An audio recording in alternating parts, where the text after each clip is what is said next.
Hello everyone, my name is Wayne. And I'm Rebecca. And we are your Bourbon Journey. Well, we have a very different bottle on the table today, and we actually did not know about this bottle 48 hours ago. Friday after work, I drove to Henderson, Kentucky over the money-saving bridge and was given a mission by my wife to come back with the Old Fit 7 and the B525 Elijah Craig. So I walked in, started browsing around the liquor store, and they did not have the 7 Old Fits. I look right near Wild Turkey, and I picked up a bottle of Wild Turkey 8 because I wanted another because it's great. And I see this bottle, and I had to do a double take because the old granddads they have are they kind of have on the bottom shelf. Not as an insult, that's just organization where they keep them. Yeah, the granddad bonded. Yeah. You know, so I look and it's 7. And I'm like, I have not seen this. So I took a picture of it, sent it to her. I've not seen it either. What do you think? She says, up to you. And I'm like, well, I grabbed it and I walked up front and I talked to the lady about it. And I said, when did you get this in? And she goes, we actually got it in this week and that's the last bottle. So with that, we decided to go ahead today and to review it because there's not a whole lot out there. And I don't even think Jim Beam did an announcement about it, did they? There was no official press release because I have a Google alert for press releases on bourbons, and there was not one. And I did another search after he came home with it, and I still could not find a press release on this. So interesting. Yeah. So Rebecca is going to go ahead and give you the information that we have been able to find on this bottle and maybe what makes it special and such. So Rebecca, you want to go ahead and give it a little shout out, an announcement here? Yeah, I'll share what I was able to find out. Now, part of this is actually on the back of the label. It actually has some of this information there. That Old Granddad 7-year Bottle and Bond is a rare, limited release that elevates the signature high-rye mash bill of this historic bourbon to new heights. It was distilled in the spring of 2018 and aged for 7 full years. This expression honors the rigorous standards of the Bottled and Bond Act, a century-old guarantee of quality and authenticity. So it is a Kentucky straight bourbon whiskey. Company, of course, is Suntory Global Spirits, distilled by Jim Beam Distillery. Their mash bill typically for Granddad is 63% corn, 27% rye, and 10% malted barley.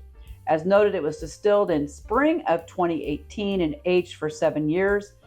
Naturally, being a Bottled and Bond, the proof is 100.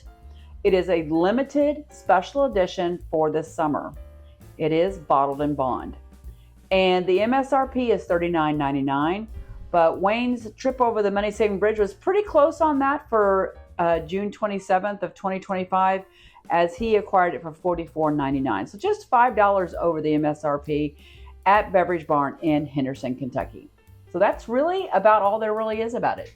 And the label on the back says some of that, and some of the searches and AI searches I did with Gemini and ChatGPT came up with about the same thing. Yeah, that's about all there is. And I mean, I'm just curious. Hopefully, we can ask us sometime, Fred and Freddie, what motivated them to do this. I almost wonder if this is a reaction to Wild Turkey 8 and Old Fit 7. You know, and so all these guys tend to like copy each other. One does it, and the other follows. And we know they all have some pretty good quantity of aged barrels on hand right now. And last year they did the Granddad 16-year-old. So that was pretty interesting. Yeah, Grandpa's right there. Hi, Grandpa. Yeah. So let's take a look. I'm excited about it. Let's take a look here. Kind of a golden color. Golden, I would agree. You would think it might be a little darker, being in the barrel for 7 years.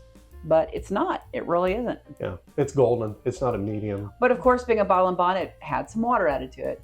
True. So to get it that 100 proof, so that will take away from some color. But it's got some nice legs forming. They're lovely. They're just streaming down my glass. Well. Yeah, it's just great.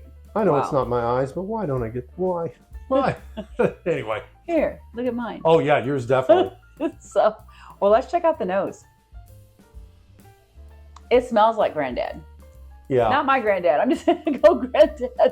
Because they have a couple different versions, right? We love the 114. The bonded's pretty good. It's kind of reminding me of a light version of the 114. It's funny. The word that came to mind for me was soft. Because of course it's not 114 proof like that one. I'm not getting like peanuts. No. I don't want to list all the stuff I'm not getting. I'm trying to figure out I typically what's there. don't find, even though it's a Jim Beam product, I typically do not find peanuts on the Granddad because I think it's a different mash bill. Probably the rye. Yeah. It's got some sweet notes on it that I'm liking. I can't place what it is, but it's nice. I'll tell you what. I want to dig in and taste it, and then maybe try to return to the nose once we've tasted it. Maybe I'll get it going. So, cheers, Jim Beam out there. Old Granddad. Let's see what the 7 years like. Cheers. Cheers.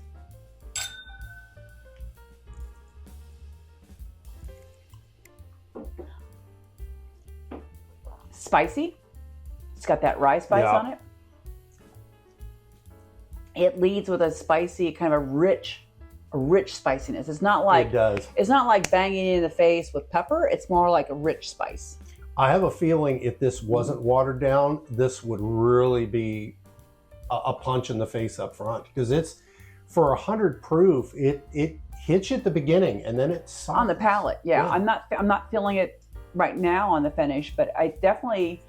And I rarely get a great finish on a bottle and bond. It's kind of tough with that proof line, but it definitely hits you, and it's savory. It is savory. I mean, this is like, first thing that came to mind, maybe I'm hungry, is wow, this would be great with a steak. Right, because those savory notes and that peppery notes, I think it'd be really good with a steak. Savory is spot on, spicy. It's the rye. And I'm not saying ryegrass. This is rye and rye spice. And I just got a hint of orange. I would buy liking that because I did not get it on the first taste. I went back for a second taste, and then all of a sudden, the citrus note hit me, and I was really enjoying that because I was kind of looking for a respite from the spice, and on that second taste, it's like my palate went, "Here you go. Here's this nice citrus burst of orange." That's the component, because for me, when you're saying that, I'm thinking zest, because it adds to that spiciness and that hardiness of this bourbon. This is for 100 proof. I'll tell you, this is a hearty. It's bourbon. nice. Yeah, it's got complexity. Yes, and I think, I don't know if we've said this in a while or we've gotten into this discussion, but you really hit it on the head. This is actually a bourbon that you could have with dinner, and you want it with meat. You don't want it with fish. You don't want it with chicken. You don't want it with a dessert. A dessert.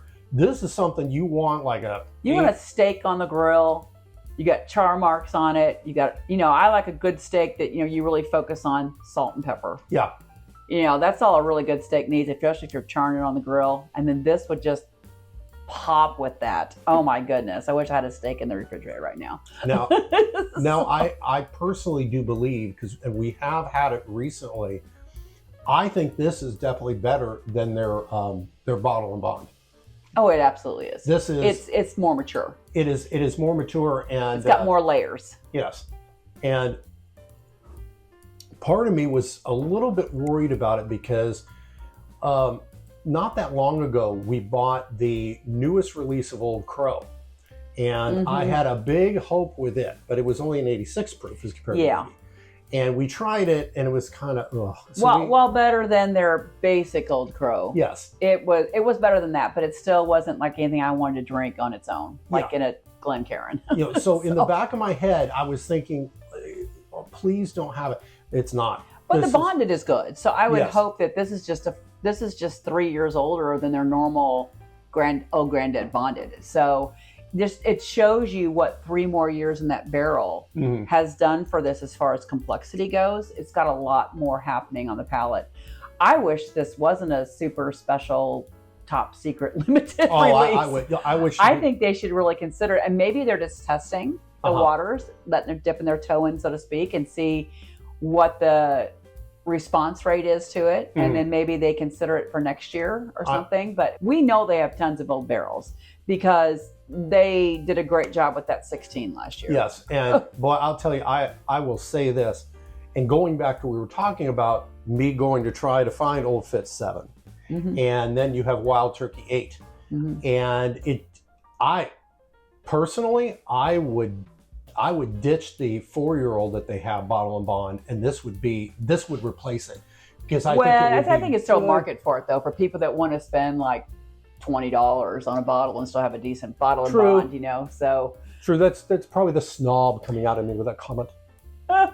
Oh, I'm just thinking we like to drink things neat. So if you're someone that likes a bottle and bond, but you really want that in your cocktail, you really want it in a highball, something like that, because you know it's a really good highball drink because it's high-rye, so it actually holds up well in like a highball.